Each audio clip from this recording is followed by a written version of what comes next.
Are के brothers classes में आपका बहुत बहुत स्वागत है। दोस्तों, आज की क्लास में हम अपने जनरल साइंस की सीरीज को आगे बढ़ाएंगे और इस वीडियो में हम अपने टॉपिक यूनिवर्स को कवर करेंगे। चलिए दोस्तों, आज की क्लास की तरफ आगे बढ़ते हैं। हमारा पहला क्वेश्चन है, the the dash is the brightest object in night sky. The options are moon, celestial bodies, astronomy and Venus. अगर हम ऑब्जेक्ट की बात करें तो हमारा जो मून है वो हमारा ब्राइटेस्ट ऑब्जेक्ट है। अब कुछ लोग वीनस सोच रहे होंगे, वीनस क्या है? हमारा ब्राइटेस्ट प्लानेट है। क्या है? ब्राइटेस्ट प्लानेट है। अगर ऑब्जेक्ट की बात करें तो क्या है? मून है। अब सेलेस्टियल बॉडीज क्या होती हैं? देखिए, सेलेस्टियल बॉडीज क्या होती हैं? जो भी जितनी भी चीजें हैं जो हमें आकाश में दिख रही हैं, चाहे हमारा प्लानेट हो, चाहे हमारा सन हो या कॉमेट्स हो, कुछ भी है, तो वो सब इंक्लूड करके हम क्या बोल सकते हैं? उन्हें सेलेस्टियल बॉडीज बोल सकते हैं। ओके। अब एस्ट्रोनॉमी क्या होगी? एस्ट्रोनॉमी क्या होती है? स्टडी ऑफ यूनिवर्स को हम क्या बोलते हैं?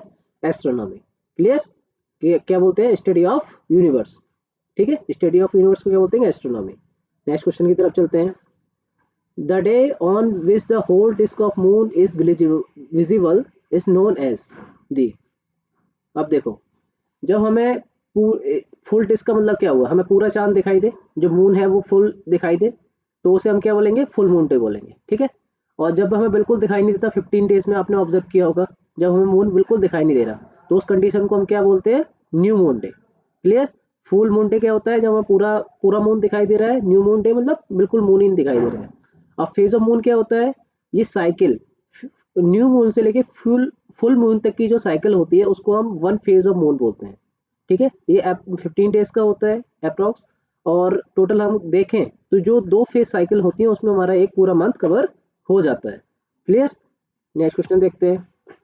अब नेक्स्ट क्वेश्चन है, the moon has options no atmosphere, no water, neither water nor atmosphere और नन ऑफ दिस।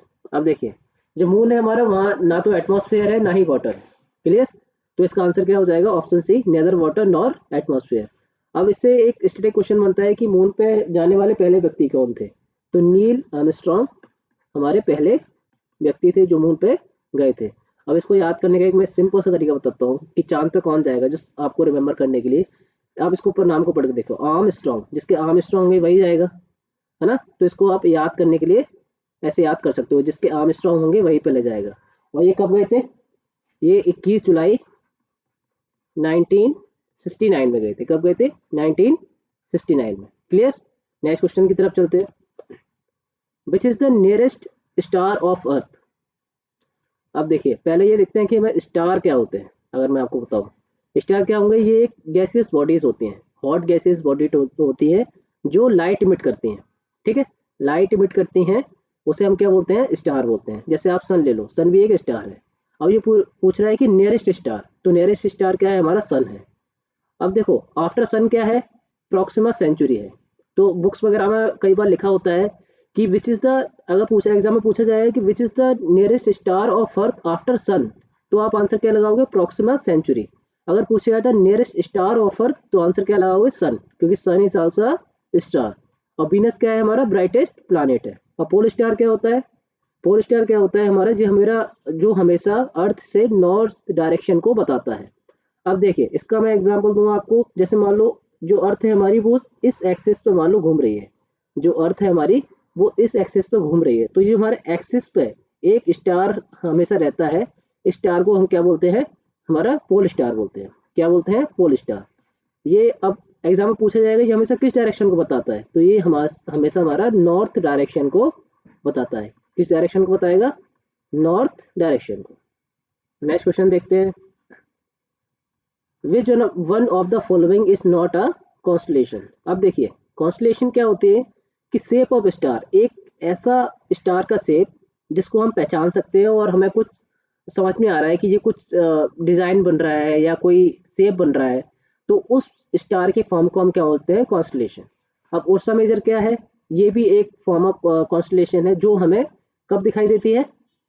समर में दिखाई देती है। कब दिखाई देती है? समर में। ओरियन और हंटर, ये ओरियन जो कॉन्स्टलेशन है इसको ही हंटर के नाम से जानते हैं। और ये हमें कब दिखाई देगी? ये हमें विंटर में दिखाई देगी। ठीक है। और सिरियस, सिरियस क्या है हमारा? ये ब्राइटेस्ट स्टार है यूनिवर्स का। क्या है? ब्राइटेस्ट स्टार है। क्लियर? क्या है? Brightest star. और कैसियोपिया ये भी हमारी कॉन्स्टलेशन है। तो इसमें से कौन से जो हमारी कॉन्स्टलेशन नहीं है वो सीरियस है। सीरियस क्या है हमारा? ब्राइटेस्ट स्टार है ऑफ यूनिवर्स। ये एग्जाम में कई बार पूछा जाता है कि brightest star of universe is serious. Clear? Next question देखते हैं। अब देखिए यहाँ हम देख लेते हैं हमारे जो जो हमारा सोलर सिस्टम है। हमारे सोलर सिस्टम में टोटल कितने हमारे प्लैनेट्स हैं? टोटल 8 हैं। कितने हैं? 8। और 2006 से पहले कितने हुआ करते थे? 9। 2006 में किसको हटा दिया गया?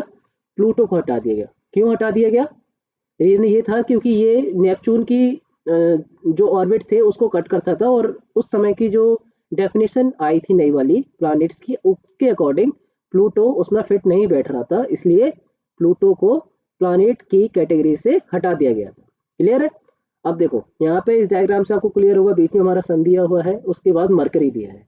अब मरकरी की बात करूँ तो आपसे पूछा जाएगा नियरेस्ट प्लैनेट कौन सा है?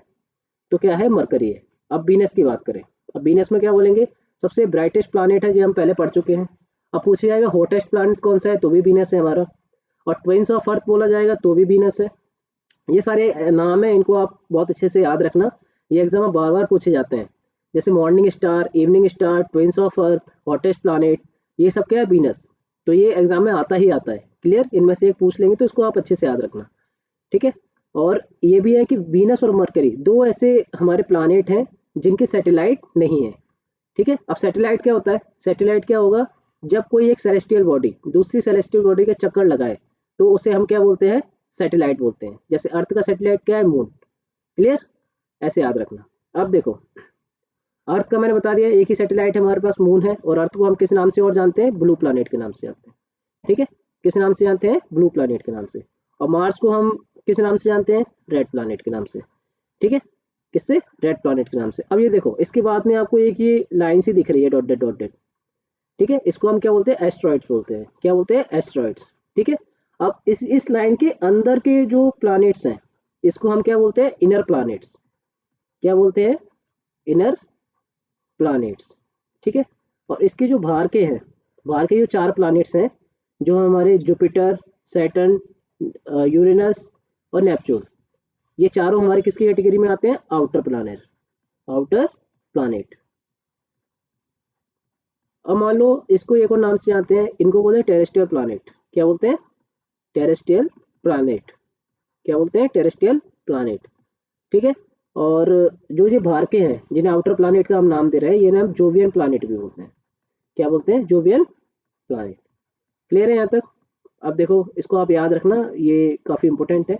और अगर सैटेलाइट की बात करें तो सबसे ज़्यादा सैटेलाइट किसके हैं? हमारे सैटर्न के हैं। उसके बाद किसके हैं? जुपिटर के। ठीक है? तो सबसे ज़्यादा सैटेलाइट का क्वेश्चन भी एग्जाम में बार बार पूछा जाता है, तो आपको याद रखना है किसके हैं? सैटर्न। नेक्स्ट क्वेश्चन की तरफ चलते हैं। A planet has a definite path in which it revolve around the sun. This path is called n. अब देखिए, जैसे हमने पिछले उसमें देखा कि हर एक प्लैनेट है वो सूर्य जो हमारा सन है उसके चारों तरफ एक ऑर्बिट में क्या कर रहा है? उसके रोटेशन कर रहा है ना? तो अब देखो, इसको हम क्या बोलते हैं? जो जिस जिस डायरेक्शन में वो जा रहा है, जिस पाथ को फॉलो कर रहा है, उसको हम क्या बोलते हैं? ऑर्बिट बोलते हैं। क्या बोलते हैं? ऑर्बिट। अब स्टार मैंने आपको बता दिया, स्टार क्या होते हैं हमारे? कि एक हेवनली बॉडी होती है जो हॉट बर्निंग गैस से बनी होती है। ठीक है? और जो साइन करते हैं और अपनी लाइट इमिट करते हैं, तो उसे क्या बोलते हैं? स्टार बोलते हैं। 4 कंडीशन याद रखनी है, क्या क्या है? हेवनली बॉडी है, हॉट एयर गैसेस से बनी हुई है, साइन करेंगे, लाइट को इमिट करेंगे, तो ये हो गए हमारे स्टार हो गए। और अगर सैटेलाइट की बात करें तो हेवनली बॉडी है जो जो किसके? प्लानट के अराउंड घूमती है। किसके किसके अराउंड रिवॉल्व करती है? प्लैनेट्स के अराउंड, तो उसे हम क्या बोलते हैं? सैटेलाइट। क्लियर है? तो इसका आंसर क्या हो जाएगा हमारा? ऑर्बिट। नेक्स्ट क्वेश्चन देखते हैं। Which of the following planet has large number of satellite? अब देखो, लार्ज नंबर की में हम ऑलरेडी डिस्कस कर चुके हैं वैसे। इसका आंसर क्या हो जाएगा? सैटर्न। अब सैटर्न के टोटल कितने हैं? ये एग्जाम में अगर पूछ लेगा तो कितने हैं? 82। क्लियर? और वीनस का मैंने बता दिया, वीनस का कोई नहीं है। अर्थ का सिर्फ एक है और मार्स के 2 हैं। अब अर्थ का कौन सा है? हमारा मून है।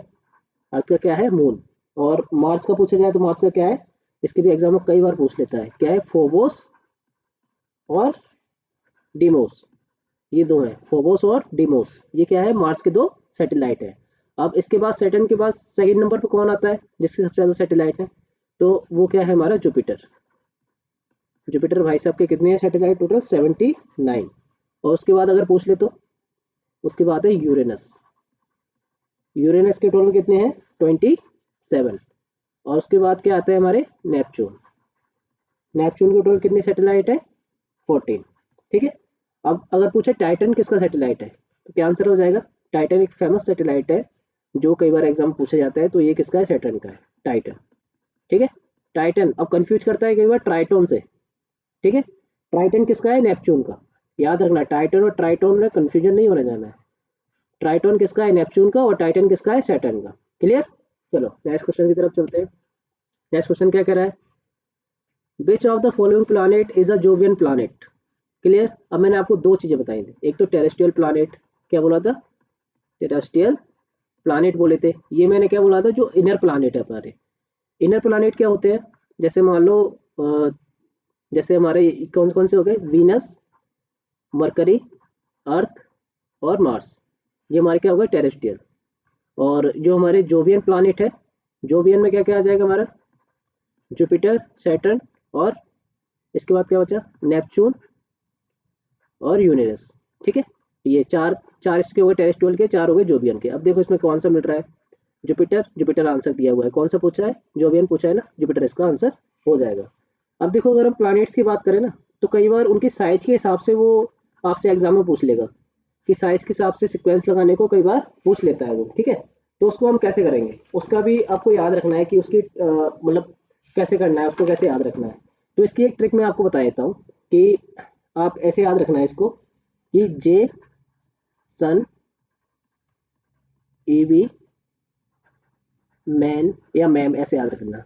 जेसन जेसन रॉय आपने फेमस प्लेयर है मतलब क्रिकेट में, तो जेसन से आप याद कर सकते हो। EV electron vehicle ma'am, Jason EV ma'am, ऐसे आप याद कर लो तो आपको सारे याद हो जाएंगे। जे से जुपिटर जो सबसे बड़ा है, एस से सैटर्न, यू से यूरेनस और एन से नेपच्यून, ई से अर्थ, वी से वीनस, एम से मार्स और एम एम से मार्स हो जाएगा आपका, और एम से मरकरी हो जाएगा। ऐसे आप याद कर सकते हो। क्लियर है? तो आपको इजिली याद हो जाएंगे इससे। क्लियर है? नेक्स्ट क्वेश्चन की तरफ चलते हैं। The weight of an object of on Earth is 16 Newton. What would be its weight on Moon? अब देखो इस प्रकार के क्वेश्चंस एग्जाम में कई बार पूछ लेता है कि किसी चीज का वेट अगर अर्थ पे इतना है तो मून पे कितना होगा। तो इसका एक सिंपल सा फॉर्मूला है कि जो मून पे जो वेट होता है ना, मून पे जो वेट होगा वो अर्थ का कितना होगा? 1/6 होगा। ठीक है। तो अभी अर्थ का कितना है? अर्थ पे कितना दिया है? 60 न्यूटन। तो इसका 1/6 कर दो, 6 से डिवाइड करेंगे तो कितना आ जाएगा? 10 न्यूटन इसका आंसर आ जाएगा। ठीक है। तो आंसर क्या हो जाएगा हमारा? 10 न्यूटन। क्लियर है? तो कितना होता है इसका? 1/6 होता है किसके? अर्थ का। क्लियर? तो आंसर क्या हो जाएगा हमारा? 10 न्यूटन। नेक्स्ट क्वेश्चन देखते हैं। Which of the following planet rotates from east to waste?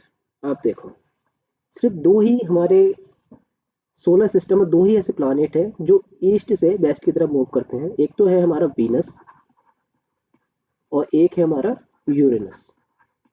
क्या है? एक है वीनस और एक है यूरेनस। और बाकी कहाँ से? वेस्ट टू ईस्ट रोटेट करते हैं। बाकी कैसे करते हैं? वेस्ट टू ईस्ट करते हैं। तो इसका आंसर क्या हो जाएगा हमारा? A and B both. क्या है? वीनस और यूरेनस। नेक्स्ट क्वेश्चन देखते हैं। There is a large gap in between the orbits of Mars and Jupiter which is occupied by a large number of small objects that revolve around the sun called। आप देखो उस pick को याद करो। सन के बाद में जो चार प्लानेट थे उसके बाद में मैंने एक डॉटेड डॉटेड लाइन दिख रही थी हमें, डॉटेड वाली, ये उसी की बात कर रहा है जो डॉटेड लाइन थी। इसको हम क्या बोलते हैं? एस्टेरॉइड्स बोलते हैं। क्या बोलते हैं? एस्टेरॉइड्स। अब देखो कॉमेट्स क्या होते हैं? जो सन है ना, सन के बाहर एक बहुत बड़ा ऑर्बिट में कुछ जो कुछ ऑब्जेक्ट होते हैं वो रोटेट होते रहते हैं सन की आउटर ऑर्बिट में, जिनका ऑर्बिट काफी बड़ा होता है। ठीक है। उसमें वो रोटेट करते हैं, तो उनको हम क्या बोलते हैं? कॉमेट्स बोलते हैं। जैसे आपने हेली कॉमेट्स का नाम सुना होगा। हेली कॉमेट्स वो काफी फेमस है। वो 76 ईयर में एक बार दिखता है, जो लास्ट 1986 में देखा गया था। ठीक है। तो ये इनकी मतलब साइकिल इतनी बड़ी होती है कि इतनी साल बाद हमें दिखाई देगा, इतनी बड़ी साइकिल्स के होते हैं। तो आप इन्हें ऐसे याद रखो। कॉमेट्स क्या होते हैं? ये सूर्य के अराउंड रिवॉल्व करते हैं और इनकी जो ऑर्बिट होता है वो काफ़ी बड़ा होता है। ठीक है, ऐसे याद करो। अब मेटेओर्स क्या होते हैं? अब देखो, जैसे मान लो कोई ऑब्जेक्ट है, वो अर्थ के सरफेस पे आ जाए, तो क्या होगा? जब हमारे एटमॉस्फेयर में एंटर करेगा तो फ्रिक्शन होगा, फ्रिक्शन से वो जलना शुरू कर देगा। अब जलना शुरू कर देगा तो कई ऑब्जेक्ट ऐसे होते हैं जो जमीन तक पहुंच ही नहीं पाते और आसमान में ही, स्काई में ही वो खत्म हो जाते हैं। जो स्काई में ही खत्म हो जाते हैं उन्हें बोलते हैं मेटेओर्स, और जो जमीन तक पहुंच जाते हैं उन्हें क्या बोलते हैं हम? मेटेरॉइड्स। क्या बोलते हैं? मेटेरॉइड्स। क्लियर है? ये दोनों आप याद रखना। नेक्स्ट क्वेश्चन देखते हैं। Next question is, what was the name of Indian first Mars orbiter mission? अब देखो, जो इंडिया का फर्स्ट मार्स ऑर्बिटर मिशन था उसका नाम था मंगलयान। क्लियर? क्या था? मंगलयान। अब आर्यभट्ट क्या है? हमारा फर्स्ट आर्टिफिशियल सैटेलाइट है। आर्यभट्ट क्या है? हमारा फर्स्ट आर्टिफिशियल सैटेलाइट है। Clear? Mars orbit mission mom second के नाम से जानते हैं इसको। मॉम सेकंड इंडिया कब लॉन्च करने वाला है? 2026 में, जिसको मतलब जो मंगलयान सेकंड के नाम से भी बोल सकते हैं। तो इन चीज़ों को आप याद रखना। तो इसका आंसर क्या हो जाएगा? हमारा मंगलयान हो जाएगा। क्लियर है? तो दोस्तों, इसी के साथ हम आप आज की क्लास समाप्त करते हैं। अगर आपको किसी टॉपिक पर कोई डाउट हो तो आप कमेंट बॉक्स में बोल सकते हैं, जिसमें हम न्यू वीडियो बनाएंगे। इसी के साथ आज की क्लास समाप्त करते हैं। Thanks for watching. जय हिंद टू ऑल। चलो, बोलिए अपना काम।